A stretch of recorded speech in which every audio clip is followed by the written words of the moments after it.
Hello, dear students. How are you and how things are going? I hope that you are all well and safe. It's my pleasure to welcome you to our sixth lecture in Introduction to Literature. I assume that you studied the previous poem, and I assume that you have written all your questions, and of course I'm ready and willing to answer all of these questions. Today we will pursue our discussion of poetry, which is the second half of our introduction to literature. Today I have chosen two poems for you. The reason why the two poems are given simultaneously is that they are described as matched or companion poems. These poems are The Lamb and the Tiger by the famous romantic poet William Blake.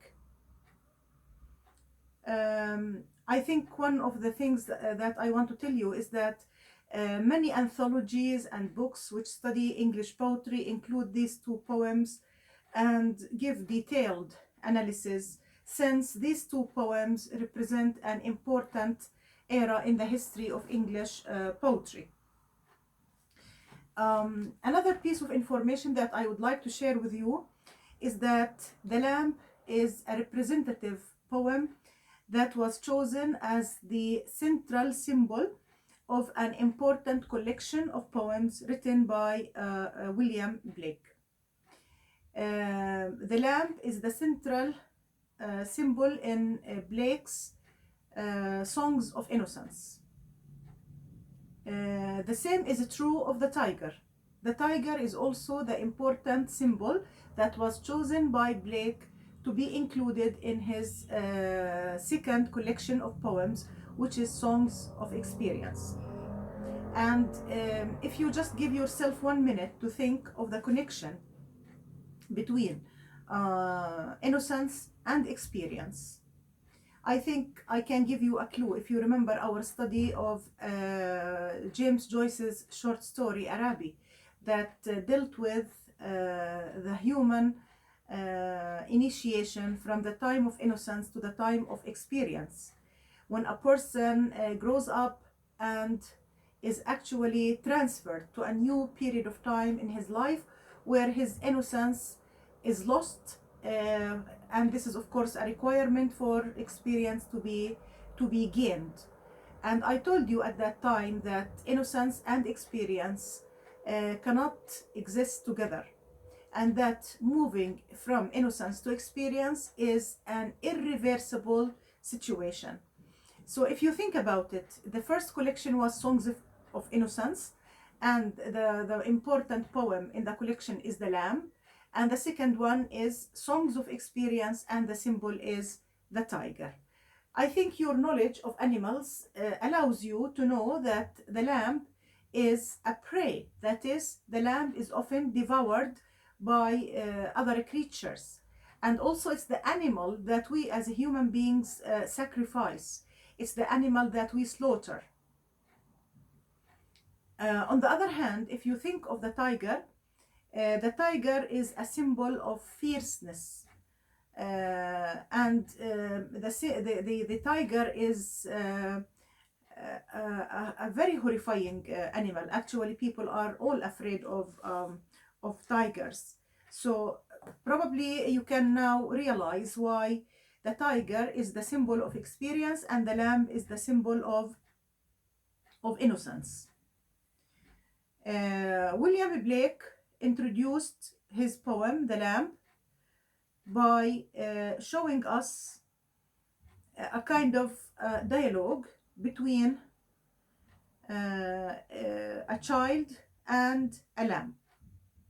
So this poem is based on dialogue between an innocent child and a lamb. And it's really important for you to know that this poem is considered one of the greatest lyrics of English literature. Let me first read the poem and then talk about its structure. And after that, let us analyze the two major stanzas and then talk about their analysis. Little lamb, who made thee? Dost thou know who made thee? Gave thee life and bid thee feed by the stream and over the mead. Gave thee clothing of delight, softing clothing, woolly bright. Gave thee such a tender voice, making all the vales rejoice. Little lamb, who made thee? Dost thou know who made thee? Little lamb, I'll tell thee. Little lamb, I'll tell thee. He is called by thy name, for he calls himself a lamb. He is meek and is mild. He became a little child. I a child, and thou a lamb. We are called by his name. Little lamb, God bless thee. Little lamb, God bless thee. And by the way, I say called because I have a stress on the letter E. As you can see, we notice that the poem consists of two stanzas, and each stanza has 10 lines, and every two lines rhyme together. So if you have the book with you, you will notice that each stanza has rhyming couplets. Thee, feed, mead, delight, bright, voice, rejoice, thee and thee. So every two lines rhyme together. And I want to remind you that we have a very clear sound device in line 1. Little lamb, little lamb. Both words start with L. And this is an excellent example of alliteration, which is similarity of initial consonant sounds. So little and lamb have the same letter in the initial position, L, L. So the poem is just two stanzas. Each stanza has 10 lines, and every two lines rhyme together. So 10 lines of 5 rhyming couplets. Now let us see what the poet says in the first couplet. Now I shall remind you that here we have a dialogue between the child and the lamb. What's the question that the child asks? Little lamb, who made thee? It's a question about the creator. Notice, the child asks the little lamb, the young sheep, about the creator. And I'm sure that you know that this is typical of children. Children often ask their parents about who created them. And once the question is answered, you will never finish. Children start asking more and more questions about God and about creation. So we notice here that the poem takes place during daytime, and we notice that since we talk about lamb, valleys, rivers, mead, bright, etc., it took place during daylight, and that the poem is pastoral. If you remember what I mentioned earlier about pastoral. Pastoral means associated with urban settings, a simple life in the countryside. And often shepherds are speakers in such kinds of poems. But here the speaker is a child, and the child is speaking to the lamb. So obviously the child and the lamb are in a pastoral setting. We notice that the poet here successfully made an amalgamation of the pastoral and the Christian creed. We notice that there is a reference to the Christian script and the pastoral tradition in Romantic poetry, because these poems were written by William Blake, and William Blake was the father of the Romantic movement. If we think of the time when he started writing, he belongs to the first generation of romantic writers, and he brilliantly amalgamated the Christian script with the pastoral tradition. The second question of the child to the lamb: who gave you life and who gave you food? All the food that you eat by the stream and over the mead. Another question is: who gave you your clothes? Who gave you your body cover? You know that the body of sheep is covered by wool. So the child is asking the lamb, who gave you this bright, beautiful body cover? And who gave you such a tender voice? Who gave you this tender voice? If you noticed, the previous images are all visual. They are related to things we can see. But when we mention tender voice, here we have an auditory image. And the auditory image here is related, I believe, to the bleating of the sheep, if you know what I mean. Bleating is the sound made by the sheep. B-L-E-A-T-I-N-G. Bleating. So the oral image here is the bleating of the lamb. So the child is asking the lamb, who gave you this beautiful voice that makes all the valleys rejoice? Now notice here the romantic features of the poem that we easily notice. We notice the interaction between nature and human beings, and between human beings and animals. The valleys feel like united with the animals.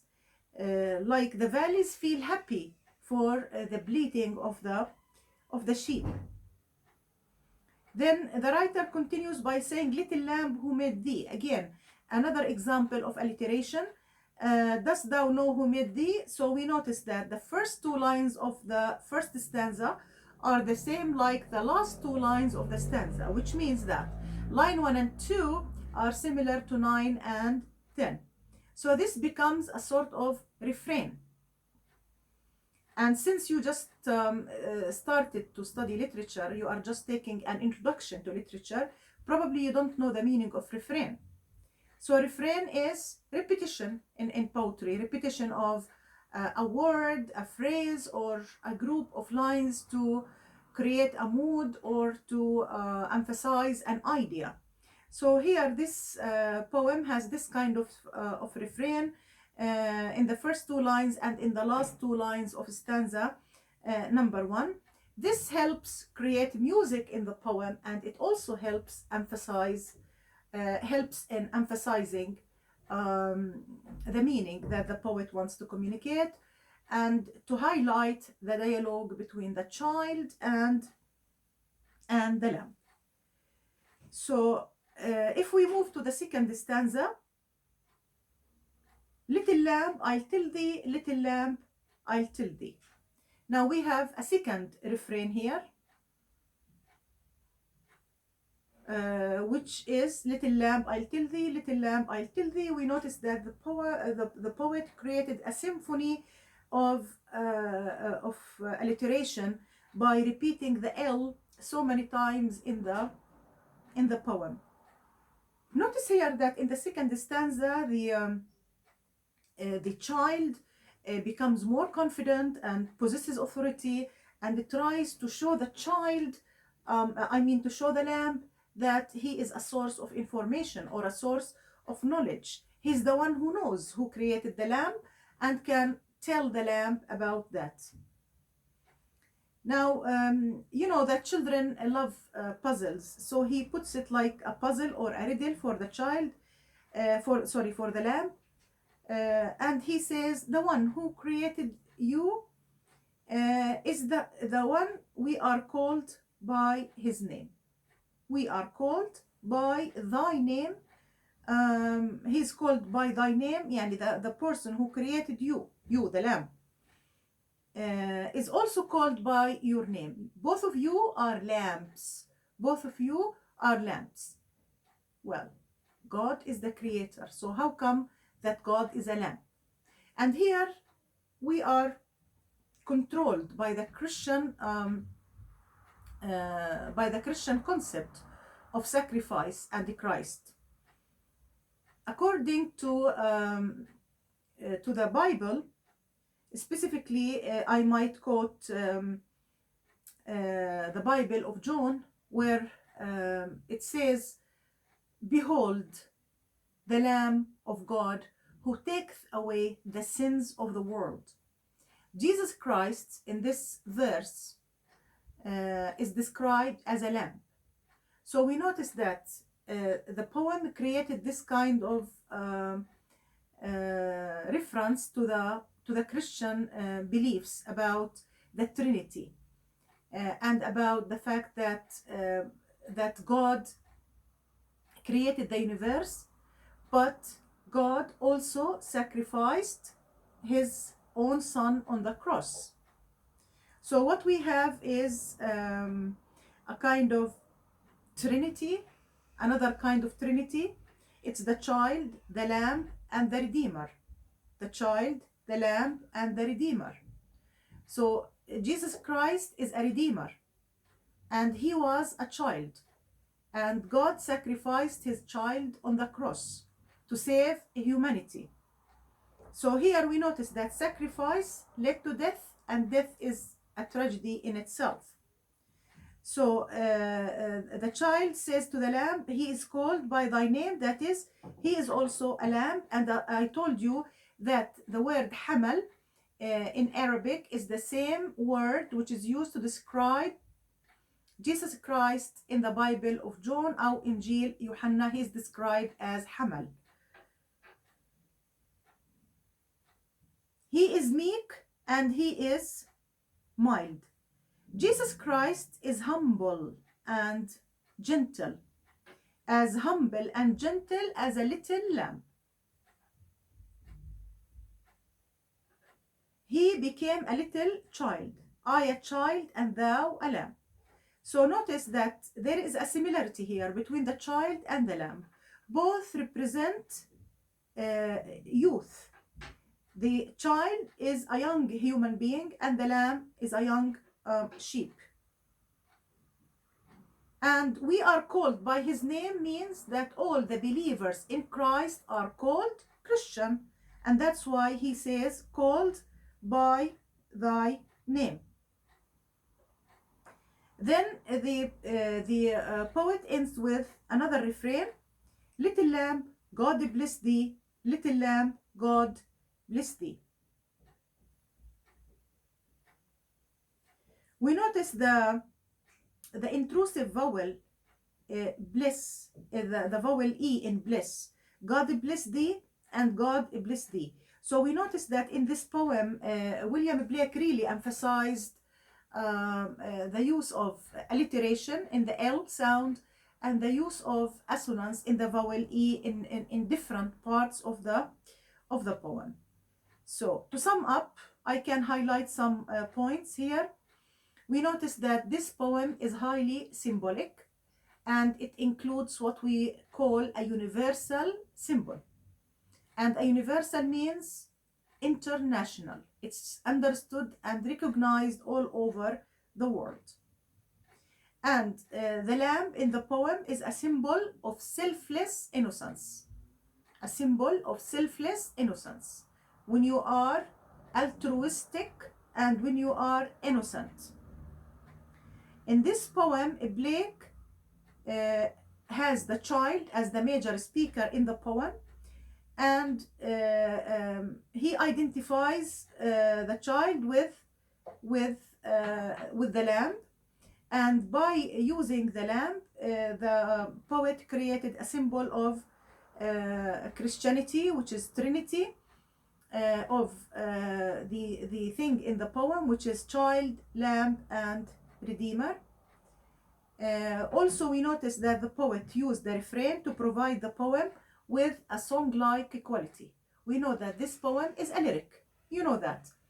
And the lyric is a poem which is expressive in a personal way because it expresses personal emotions. And we notice that lyrics are often sung. So the use of the refrain plus the assonance in the vowels, I mean, and the use of alliteration created a sort of song in the poem, yani song equality poem. So this was created by the use of the flowing L's, yani more than one L, plus the soft vowel sounds to bring forth the bleating of the lamb, the sound made by the lamb, you know that, and also the lisping character of a child's chant, the lisping quality or character of a child's chant. The child might be lisping, you know, a child might say, for example, if we think of the children that you see, a child might say أروح بدل أروح. So this is lisping. So the writer tried to use alliteration to achieve his purposes, and the thing here is the L plus the vowel E in order to show this similarity between the bleating of the lamb and the lisping equality of a child's chant. So this is our first poem, The Lamb. And as you can see, the poem has innocence as a major theme, and the child is a symbol of innocence, exactly like Christ is a symbol of selfless sacrifice. The second poem is The Tiger, and I want you to notice the rhythm, the difference in the rhythm. We start the lamb by saying, little lamb, who made thee? Dost thou know who made thee? Whereas if I start reading the first stanza of the tiger, rhythm changes. The rhythm sounds as, tiger, tiger, burning bright in the forests of the night. What immortal hand or eye could frame thy fearful symmetry? Obviously, there is a difference between little lamb, who made thee? Dost thou know who made thee? And tiger, tiger, burning bright. We notice the use of the soft rhythm and the strong rhythm in the second poem. But both poems are highly symbolic. But indeed, the tiger does not symbolize what the lamb symbolizes. The tiger is part of a collection known as Songs of Experience. So the tiger is a symbol of experience. This poem represents what we might call spiritual and intellectual revolution of the individual. When we are children, we accept whatever is given to us, and we believe the adults. But when we grow up, we start using our own minds, and we start to probably rebel against the other generation, and we will start to have our own ideas, which are in most of the times at odds with the ideas of the previous generation. Also, just to look at the shape of the poem itself, we notice that the second poem has shorter stanzas. We have 6 stanzas, and each stanza has 4 lines. If you remember our previous lectures, we said that a stanza that has 4 lines is a quatrain. It's a quatrain. And the similarity between the first one and the second one is that every 2 lines rhyme together. It's true that the first one has 10 lines and every 2 lines rhyme together, but this poem has just 4 lines, that is a quatrain, and every 2 lines rhyme together.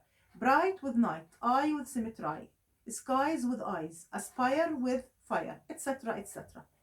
So in shape and form, the tiger is also different from the previous poem.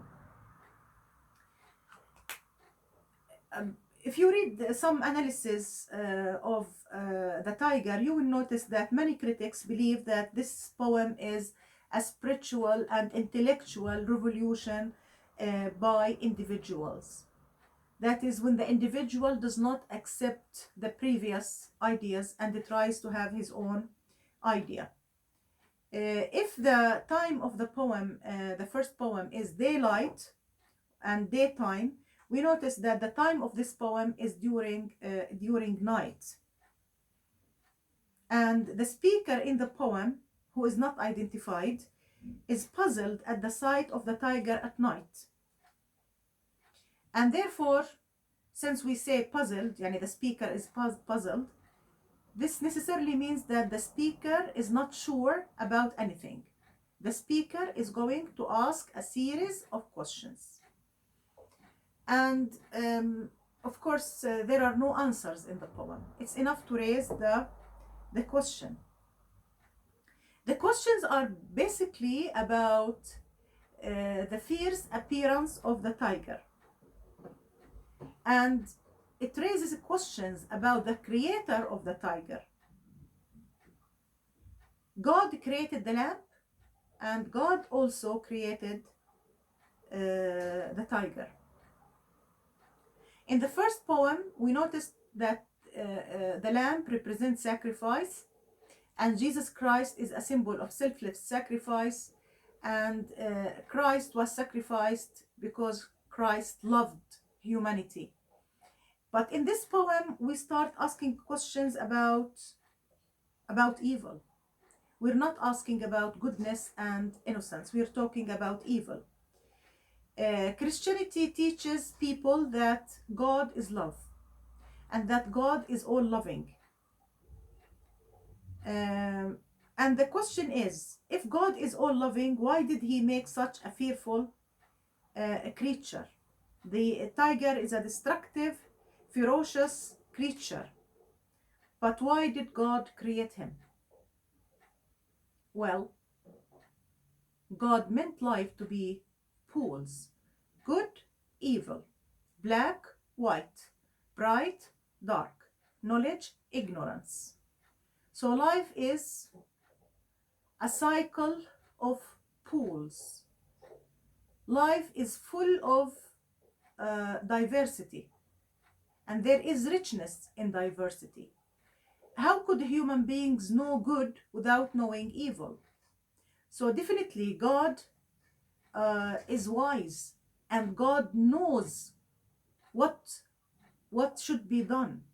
And therefore, we notice that these are some questions about why evil exists in life. A lot of people ask these questions, why God created evil, why God created Satan, a lot of these things.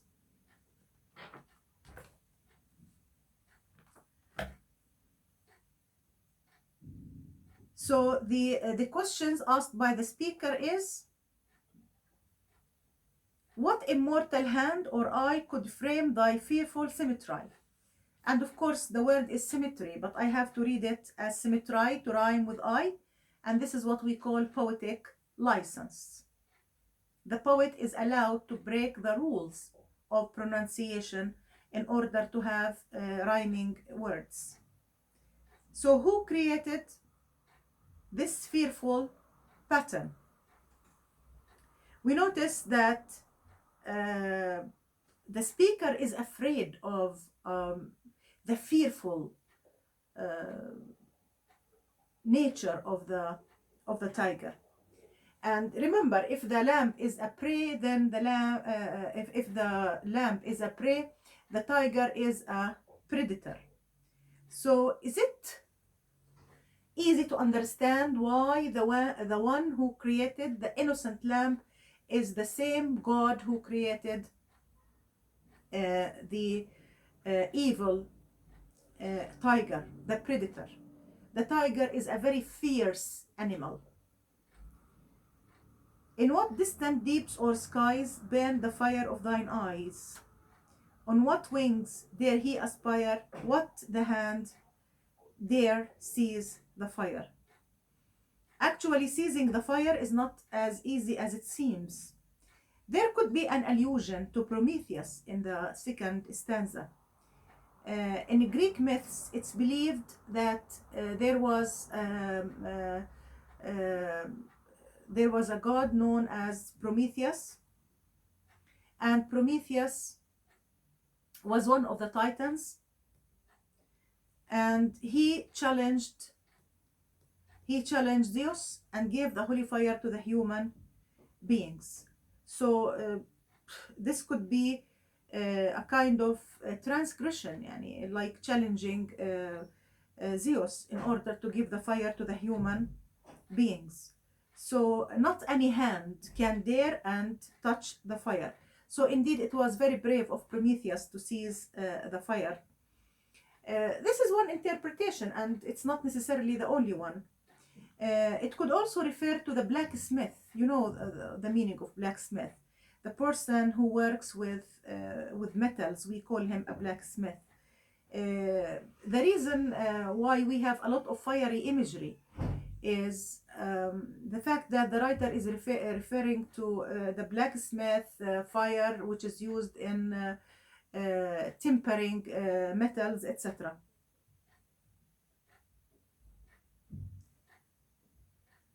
And what shoulder and what art could twist the sinews of thy heart, and when thy heart beat, when thy heart began to beat, what dread hand and what dread feet? It seems that the speaker is really puzzled about the fearsome, elusive nature of the beast, which is the tiger.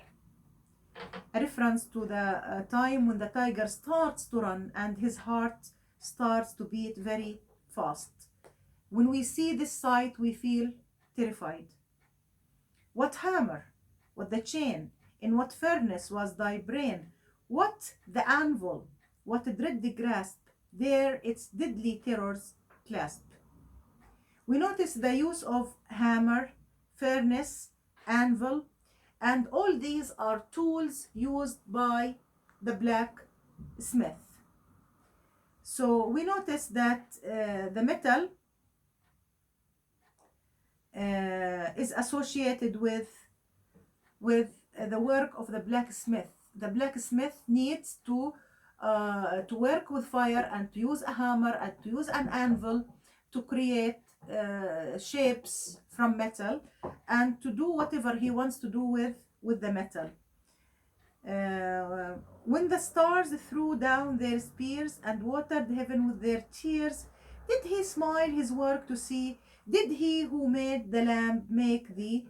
So we notice here that there is some sort of rebellion and some sort of a rhetorical question asking, God is all loving, okay, so why did he create these fearsome creatures? So I wouldn't be exaggerating if I said that the tiger seems to embody the transgressive divine spirit. Why the divine spirit created evil the way it created goodness. Tiger, tiger, burning bright in the forests of the night, what immortal hand or eye dare frame thy fearful symmetry? We notice that the last stanza is a repetition of the first stanza. But we notice that the writer made a very slight change between line 4 of the first stanza and line 4 of the last stanza. The first stanza says, could frame thy fearful symmetry, which is the fourth line. But in the last stanza, the fourth line says, dare frame thy fearful symmetry. Could shows possibility, but dare shows courage. Could means like able to do something, but dare means you have the power, you have the strength to achieve that. So here is the thing. The poet offers us a well-balanced poem, and an unidentified speaker who seems to be puzzled over the nature of this fearsome creature, which is the tiger. And we notice that the writer is obviously making a kind of contrast between the lamb and the tiger by trying to contrast the qualities of each one of them. And we notice that in poetry, all things work together. We notice that the two poems are not only different in terms of title and in terms of symbolism, but also in terms of images, in terms of setting, and in terms of the message. The first poem shows you a sort of belief and surrender to the will of God. But the second one shows rebellion, and it shows the transgressive nature of human beings. The first poem shows acceptance and lack of experience, which is the stage that precedes experience. But the second one shows experience, and it shows independence, and it shows the ability of the speaker not only to ask a little lamb some simple questions, but to ask what we might safely call sophisticated questions. And I mean by sophisticated questions here, questions which cannot be easily answered. So as human beings, we move from innocence to experience. We move from the time when we imagine that we know all the answers that might occur to us, to the stage when we start to say, well, I have been around for a long time, but I don't claim that I understand anything. Well, but there is something deep inside that tells me to ask questions, and it encourages me to raise them and ask others to try and find answers.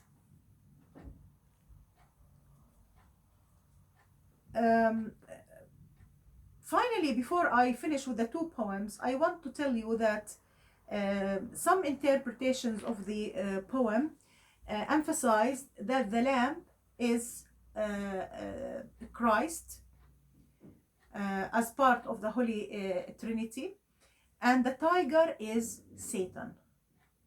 And Satan is the devil, as you know, who was previously known as Lucifer.